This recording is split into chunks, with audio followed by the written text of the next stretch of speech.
क़यामत की वह 3 छोटी निशानियां जो पूरी हो चुकी हैं। नंबर 1, पैगंबर मोहम्मद सल्लल्लाहु अलैहि वसल्लम ने क़यामत की निशानी बयान करते हुए फरमाया कि क़यामत तब तक कायम नहीं होगी जब तक कि ऐसा वक्त ना आ जाए कि लोग गधों की तरह रास्तों पर दूसरे से बदकारी करेंगे। दोस्तों, आज वेस्टर्न कंट्रीज में पब्लिक प्लेसेस पर खुलेआम जिना किया जाता है। नंबर 2, एक निशानी आपने यह बयान फरमाई कि नंगे पैर, नंगे बदन और बकरियां चराने वाले लोग ऊंची ऊंची इमारतों पर फख्र करेंगे। आज यह निशानी भी पूरी हो गई।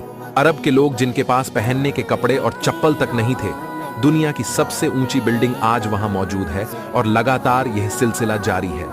नंबर 3, आपने फरमाया कि लोगों पर ऐसा जमाना आएगा कि इंसान को आने वाले माल की परवाह नहीं होगी कि वह हलाल है या हराम।